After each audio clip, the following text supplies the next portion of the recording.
Hello Internet, Taliesin here, and today we are talking World of Warcraft patch 8.1 Tides of Vengeance, but specifically we're talking time gating.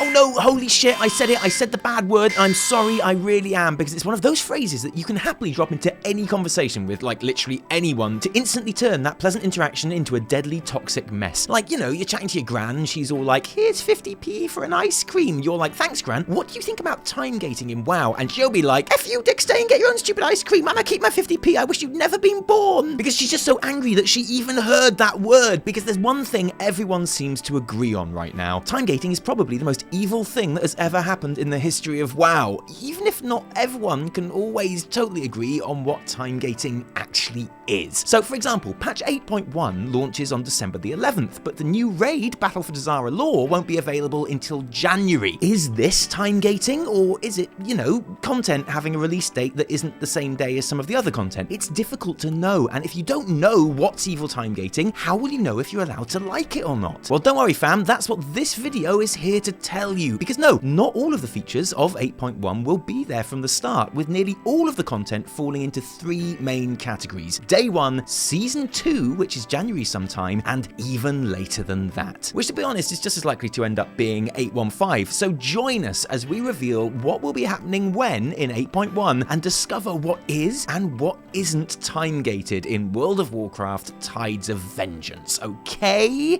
Go, go, go, go, go, go, go.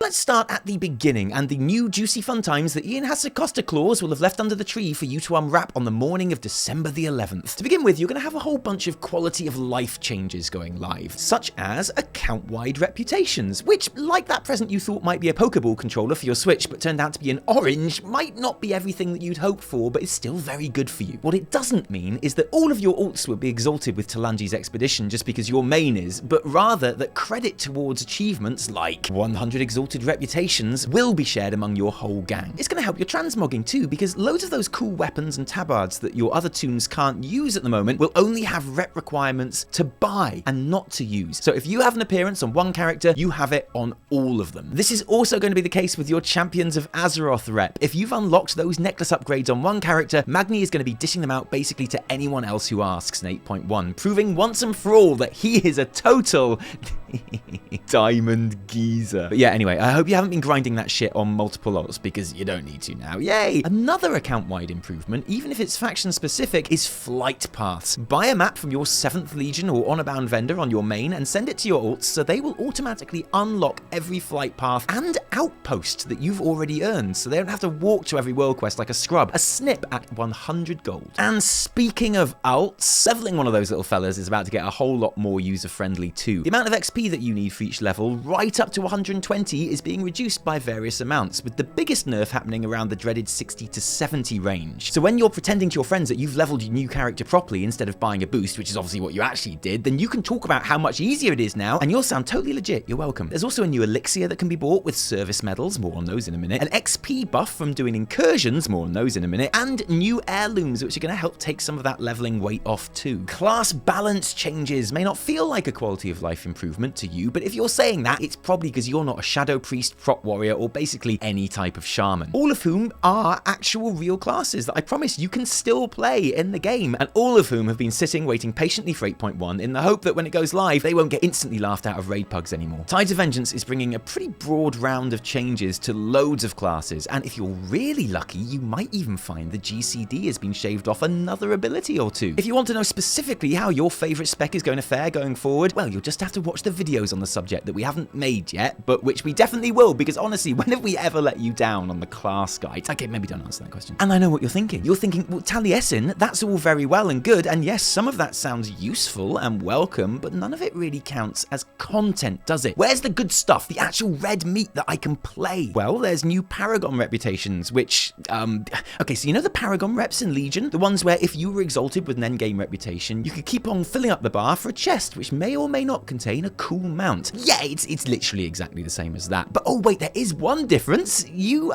don't seem to be able to get mounts in the Paragon chest anymore, just some pets. But oh, quickly, look over here, because there's also incursions. Okay, so you know the demon invasions from Legion? Yeah, they're basically exactly the same as them, except that one of your home zones is invaded by members of the opposite faction instead of the Burning Legion, and actually, these are a bit of an improvement on their Legion counterparts. The quests tend to be a bit better grouped together, and they end nice and simply with a quick strike on the enemy airship rather than the more drawn-out finish of the demon invasions. Just like Legion, it looks like these will be the most efficient way to level alts through BFA content, and there's even some nice lore moments to find in there too, like a certain diminutive couple from the latest Warcraft novel making a cameo appearance. And yeah, I know what you're thinking, you're still pissed off that there's no mounts from the Paragon chest, and I totally get you, but there's plenty more goodies to collect in the new island expeditions. Not only are there 2 new islands arriving 8.1, or I guess we arrive at them really, don't we? But you know what I mean. The Gulnean town of Havenwood and the Vrykul-themed Jorundall feel more lived in and distinct than what we've had so far in this mode, but there are some new variations in island gameplay too, like Azerite extractors to defend, and the new island expedition vendor, which will give you a reason to save all those doubloons to spend on transmog, toys, pets, and the underwater saltwater seahorse mount, which, you know, might be useful in a future patch if we were to maybe find ourselves all underwater and that, who knows. The first of the classic race heritage armor quest lines arrive with Tides of Vengeance too. If you are a blood elf or a dwarf, then you can complete a short adventure to get your hands on some pretty snazzy threads and learn a bit about your race's lore in the process. So not something that every player will get to take part in. Okay, fine, not something every Alliance player will be able to take part in, but it's looking like there'll be another 2 of these added every patch or so in the future. And surely the very last one to ever be introduced will be the Skimpy Night Elf set, because if that ever is introduced, it'll basically just break the game as all 100 million people that ever had a WoW account come back and log in at the exact same time to reroll Night Elf. Whether you're a dwarf player or not though, there is plenty of new story questing arriving in this new patch. Horde players will go on the hunt for the escaped Saurfang in Elwyn Forest and have a pretty well publicised choice to make to decide where their loyalties lie between their war chief or their future war chief, and both factions have scenarios in the shadow of a still smouldering Teldrassil to set up the events of the Darkshore Warfront. Alliance players will help Tyrande call upon the power of a loon to become the Night Warrior with new added badassness, and Horde players will be raising some familiar faces to help swell the numbers of their own forces. No word yet on when those Night Warrior Night Elf customization options we've seen will become available to players, but it would certainly make sense for it to be around now. And with all of that in place, there's the small matter of the new Warfront itself, which will start this time with the Alliance on the attack, as the Night Elves attempt to wrest control of their burnt-out home from the clutches of the Forsaken. And players will not only be able to start collecting those all-new Warfront armor and weapon sets, but just like Island Expeditions, there's a new currency to collect here too. Service medals can be saved up for a nice handful of mounts, pets, and toys, which will do very nicely indeed, which all just leaves the war campaign, and our very first example here of some proper Blizzard time gating. Oh, sorry, Active Blizzard Cynical Enforced Game Time Extension technique. Each faction has got a fair old chunk of new quest content to get through here, and it's actually really good, taking in some interesting characters, location and story, and setting everything up nicely for the Battle of Dazar'alor raid, introducing the bosses that you'll be fighting and letting the quest writers have quite a lot of fun in the process. We played through the entirety of each campaign in one sitting on the PTR and had an absolute blast, but we've had it confirmed that each war campaign will be split up and delivered over time in 8.1, and here's the rub, because each of the Horde and Alliance stories splits into 4 pretty obvious parts, and individually each of those chapters is quite substantial, and if they're made available every week for 4 weeks, then this is actually really good content, being delivered to players at a satisfyingly snappy rate that makes sense, and which should keep most of us happy. If, though, Blizzard try and spread it thinner than that, say with an installment every 2 weeks or something, then that would be a real shame, because it will really dampen the impact that these quests deserve to have. But either way, you will not be able to play all of these missions at the launch of Tides of Vengeance, and if you want to do it in one sitting like we did, then you'll have to wait till all are unlocked weeks down the line, which definitely fits the definition of time gating. It also fits the definition of episodic story delivery, of course, and whatever you choose to call it will probably have a lot to do with how angry at Blizzard you want to be. Best case scenario, there's 4 weeks worth of installments here, which seems pretty likely actually, because it would lead us rather neatly into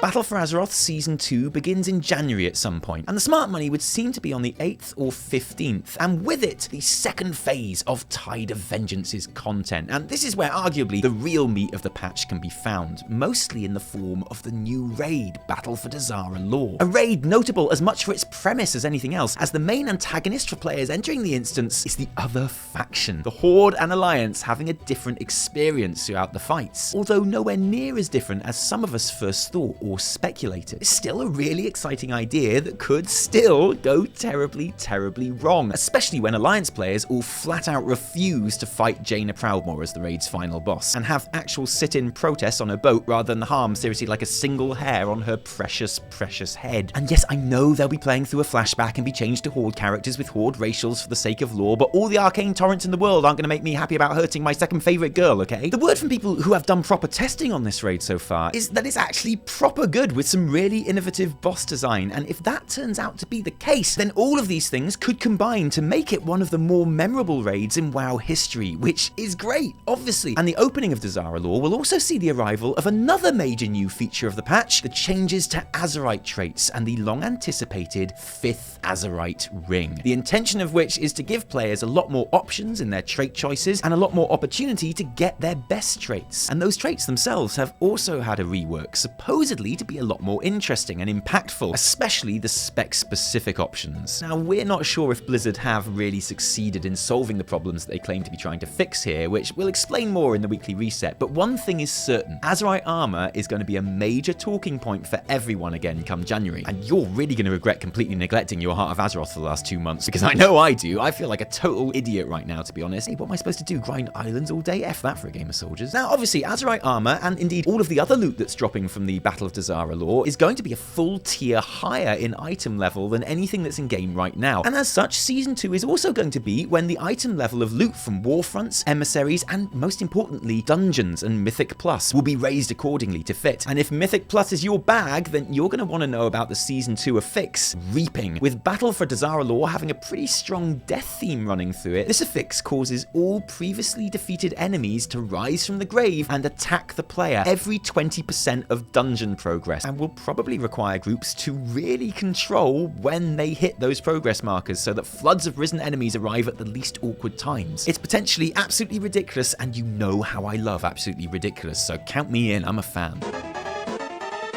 That still leaves some content that we know is coming, but we just don't know when, and which will probably end up arriving under the 8.15 banner, even though Ian initially announced it with Tides of Vengeance. It's the events of the Battle for Dazar'alor that finally persuade the Zandalari trolls and Kul Tiran humans to throw their lot in with the factions and become full-blown playable allied races. Because apparently the fact that I basically single-handedly saved all their leaders and sorted out all their problems for them and am celebrated as one of their greatest living heroes wasn't enough, but whatever, I don't even care. Just give me those awesome bear boys, all is forgiven. We know there is a 2-boss mini-raid on its way, the Crucible of Storms, and with it, daily world quest content that will see us fighting back Naga invasions. Now, this is all quite clearly setting up the Naga-themed events of patch 8.2, so it feels like this would hit at the very tail end of the patch, probably around mid to late March, I guess. And we won't be fighting the Naga alone either. There is a red spoiler-bot-tastic special guest that we'll be taking along for the ride too, in the shape of Knaifu herself, Xal'atath. No matter how hard I try, I just can't quit you, Knaifu, and she can't quit me, and together we will build her up to full strength by letting her feast on the essence of all those Naga we're gonna kill until,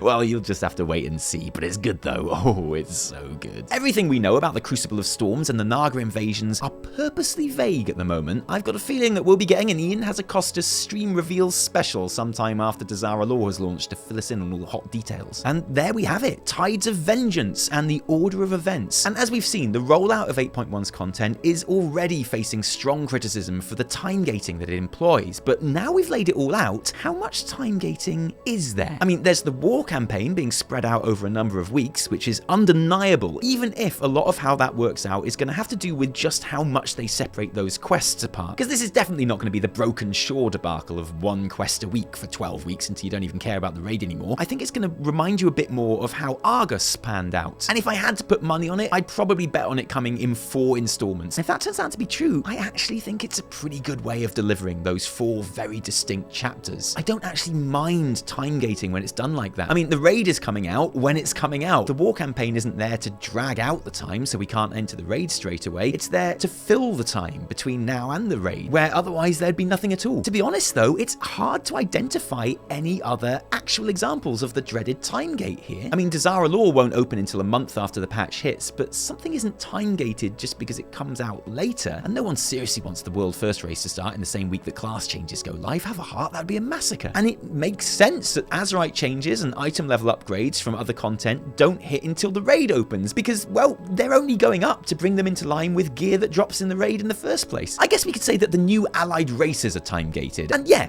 I could go with that. I think it's silly that there won't be a day 1 feature for 8.1, and it's going to feel really weird to start leveling a new race from level 20 to get the heritage armor this far into an expansion. There's surely got to be a better way of doing it than that. I need my chamois bear boy, Blizzard, and I need him now. You seem determined to keep my rightful playful Tuskars locked away forever, and this is the next best thing. But what do you guys think? Is the by now pretty standard staggered release of the new raid from the rest of the patch content working for you, or would you prefer the Battle for Dazar'alor and the Azerite changes to all be available on the very day that Tides of Vengeance goes live? Do you agree with my definition and assessment of time gating, or would you describe it differently? Let us know in the comments below. And thanks for joining us today. If you enjoyed this video, don't thank us, thank our patrons who give their actual real life money to make everything we do possible. Seriously, without you guys, there would be a whole lot less Taliesin and Evertel, so thank you. Thanks especially to all those that came along to our 2 experimental Twitch streams this week. It was quite a lot of fun. We'll probably do more. If you didn't like it, downvote the shit out of it. Remember, my name is Method Josh. No, my name is Taliesin from me and Evertel. Until next time, cheerio.